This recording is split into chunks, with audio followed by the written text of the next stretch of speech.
for those joining via Zoom, please use the raise your hand functionality and we will call on you. We'll begin with an opening statement from Mississippi State head coach Sam Purcell before moving to questions for our student athletes Anastasia Hayes, Alana Smith, and Jerkayla Jordan. Coach?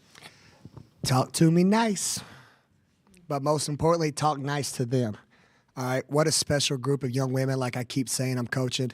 I've got the best seat in the house. They've got that look. We talked about coming up here and getting that championship DNA. Annie talked about it after we had those 2 losses, that, we had a bad taste in our mouth.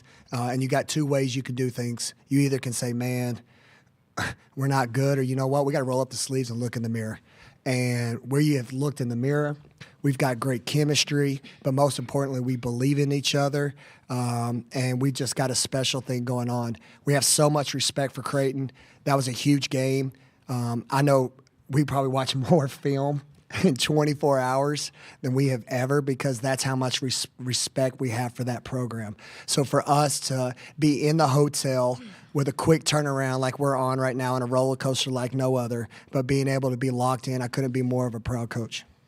We'll begin with questions for our student athletes Anastasia Hayes, Alana Smith, and Jerkayla Jordan. Jerkayla, the Creighton players and coaches were just in here, and they were talking a lot about, how much emphasis they had on, trying to slow down Jessica in the paint. Was that something you guys anticipated, and did you know that, knocking down threes would be a place you guys would have opportunity? Definitely. We knew that coming in, Jess had a good first game and that the attention was going to go to her. Props to Jess by noticing that, they were going to double team her, which just leave opportunity for the guards to just knock down shots, and she made it easier for us tonight. Justin Fromer, Commercial Dispatch. Jerkayla, you guys had more threes today than you had in the past 2 games combined. With that, is it that just confidence, or is there more to it with knocking down 3-pointers? I'll say confidence, but I'll also say just playing together. When we share the ball, we're as good as anybody in the country. Dang, I lost it. So, but just creating space for each other, knowing when to make the extra pass, make the pass to the other teammate, and just props to my teammate for knocking it down. Gracie Barr at WCBI. Debrisha opens the game with those 2 3-pointers. Kind of from there, did you guys know you were going to get rolling? I know, Anastasia, you also had one shortly after that. That definitely kind of turned us up a little bit, I'll say. But we knew it was still going to be a dogfight, and that was just a great start, honestly. But we knew it was going to be a dogfight.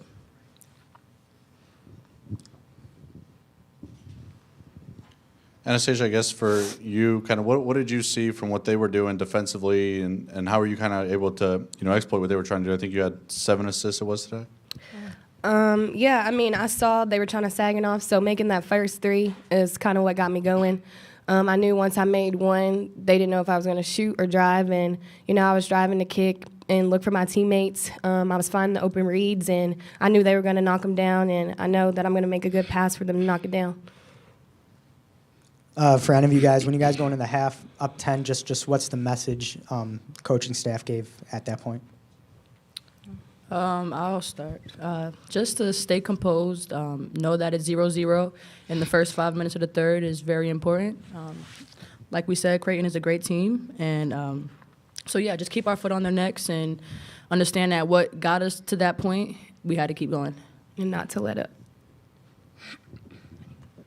For Anastasia and Jerkayla, last season was obviously a tough season for y'all, and Coach Purcell came in and, he kind of said that message of why not us. I guess it's one thing for him to say that, but what was it about, this team after the struggles of last season that you guys were able to, truly buy into that and believe in that? I wasn't happy with how we ended last year, but, why not us? I'm surrounded by great players, and, with our team, we have multiple people who can score, multiple people who can do different things, and, we've been the underdog all year, so why not us? You talk about being the underdog all year. You dropped that first SEC tournament game and then have to play in the play-in game and now upset in the tournament. I guess, how do you guys feel just hearing all of that and where you started and where you are now? I think that kind of adds fuel to our fire. We don't mind being the underdog. I think it makes us work harder and understand that there's a lot at stake. But we love being an underdog. It's great. The pressure's not on us, so we're able to play free, play confident, and play for each other. Anastasia, Alana, Jerkayla, thank you so much. Thank you, guys. Thank you. Good job.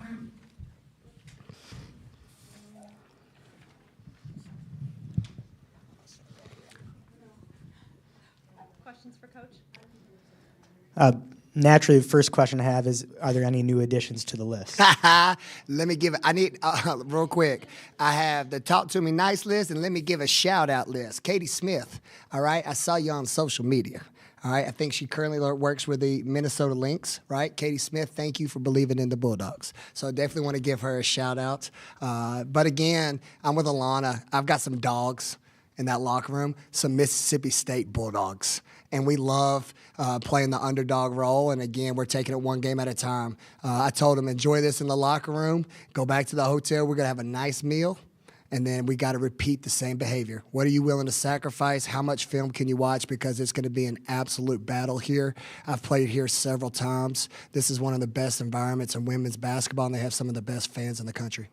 And then, as a longtime coach, are there certain stats that you identify as we need to win this category to pull off an upset? You know what? That's a great question. For me, and one of the questions earlier talking about the Texas A&M loss, honestly, I wasn't about a stat. I was about a look.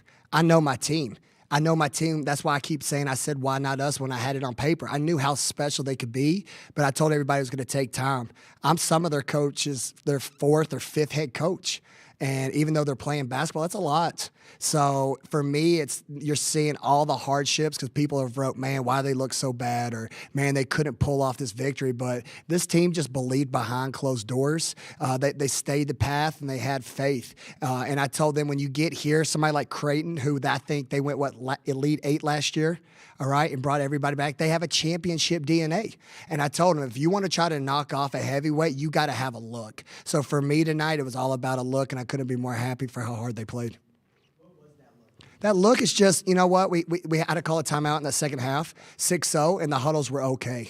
There wasn't panic. There wasn't pointing fingers or getting mad. It was like, okay, let's get a stop, score, stop.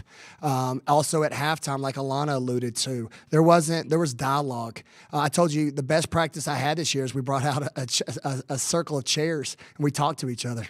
And we had conversation. And again, in today's generation of social media with Instagram and Twitter, sometimes just genuine conversations are the best thing for a team. And that's also a part of a look. And then like Annie just said, and I'm going to give a big shout out to her. That was the leading scorer in the SEC last year. But what you just heard is she loves playing with her other teammates who are very good. And when you have teammates who are saying they're so privileged and happy to play with others, now you got a team. And now you got a look. So talk to me nicely. Andrew Mentok, Associated Press. Given the size advantage that you had, and I think Coach Flannery even talked about that yesterday in his press conference, did you expect to get so many open looks from deep early in the game like you did? Is that something you kind of game planned for? Yeah, we expected it. Again, I got to give a shout out to my staff. I can't say enough good things about them. They are working so hard behind the scenes to make me look good. We probably watched 9 games in less than 24 hours. We broke it up, and we watched how different coverages on other opponents who had bigs and how they doubled down and what they had to do to try to disrupt from the inside. So they did a phenomenal job putting a video presentation to give visuals to my young women. I thought they saw the reads that we showed them in the hotel room, and they made plays, and most importantly, made open shots. Correct me if I'm wrong. Was that a Gabe Lazo scout today? Shout out Gabe Lazo. I guess what is it about, the way he kind of breaks down film and whatnot when coming up with those scouts that has been so effective for y'all this season? Yeah, Gabe's so passionate. He almost got a technical today, so he's got to be slowed down because I said, Gabe, he was on the court at one time, and that's my guy. But I said, Gabe, if you don't sit down, you'll be walking back to the hotel. All right? But no, again, it's just like the team. It's a shout-out to Gabe, but Gabe also has help. We're one unit right now, even my coaching staff. As much as the chemistry is going on with them, there's chemistry within us. We're learning each other. And like I've said, I'm a first-year head coach. So with the leadership of Joy Williams, Muriel Page, Corey Irvin, and Gabe Lazo, along with Jimmy the Juice, the best managers in the house, all right? First of all, I hope somebody got on camera a picture of how good my guys looked. Okay, one of my guys actually broke his arm, all right, and we had to get him in a cast last night. So we working up here, okay? And again, there's no job too big or no job too small. I've got a village. Katie, my strength coach, one of the best strength coaches. We're just all bought in. We're all excited. I've got the right people on the bus, and we're moving the wheels the right way. season high for most three-pointers made in a game with 11 today. Is that I know you like that number. Yes. Is that something that you think in an area that they didn't always excel in throughout the season, but what do you think about it today made them step up in that area? Yeah, I think it's, again, when I was referencing me being a new coach, you got so many transfers. There's a DNA that has to happen. Even though we're playing basketball, you got to get confident in the offense. You know, I was teaching a lot. You know, if you reflect back early in the year when we had that losing streak, I told you all I was doing too much. I was adding too much. So we pumped the brakes. We just mastered the plays that we have had in. And I think you're starting to see a confident group because now they're not having to think. They know the reads, and now they're just making shots. We have a question from Zoom. Go ahead, Gabriella. Hi, Coach. At some point earlier this season, you said that you've been listening to Whitney Houston's "Want to Dance with Somebody." Where's that song playing now? You know, how's it feel to have two back-to-back, like very big wins? Man, thank you for that question. Well, that song's playing right now in my head. All right, because again, I've been in this business so long. When you're a college coach, we live a different life than other people. It's a blessing, but also there's a lot of sacrifices. We don't have the same Christmases or Thanksgiving as a normal person. So when March comes, it's our Christmas.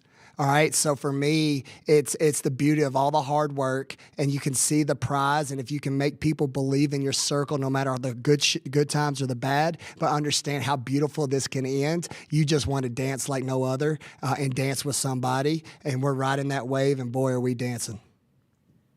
Looking ahead, you've mentioned a couple times since you've been here just how some of these matchups at this site have been good for the women's college basketball game.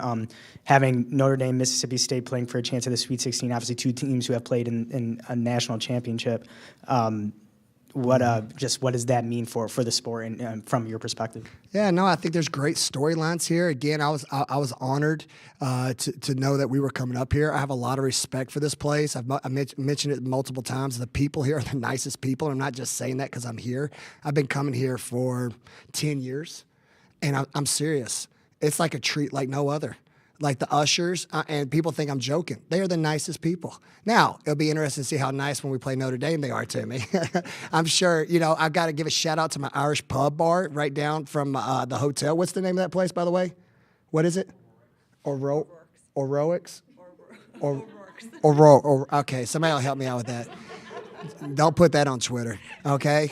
But they were great. The bartenders and the waitresses are awesome. So when I go in there tomorrow, I doubt I'm going to get the same service. So I might be sitting in the hotel, all right? But again, I respect that. That's the beauty of sports. I think anybody who's learning me real quick loves to have fun. I'm having fun with this, but most importantly, my young women are too. We have time for one final question before you go to O'Rourke. You talked about how different the lifestyle of being a coach is, and just talking about that song there. It played during the game. I looked over and I saw your daughters belting out every single word. I think they had all of them memorized. What is it like to have the support of your three girls and your wife there right behind your bench just cheering you on the entire time? I'm sorry. You get me with every good question. First of all, just like the people here are the nicest, she is the best question person ever. She's got me to cry twice in Starkville, and I'm not going to cry today. All right? No, it means the world to me. Again, gosh, you're going to get me. It's sacrifices. It's time, because I don't get the same golly, you get me, with my family. So to have March Madness and be able to fly them up here, I don't get to go to all the basketball games. I miss gymnastics. My wife is the best, and we just live for this moment. And, for them to be proud of me, and there's always guilt because I'm not there for them, but for them to have my back and cheer me like no other is the best feeling. And you got me. So I'm honored. Yep. Thank you, Coach. Thank you.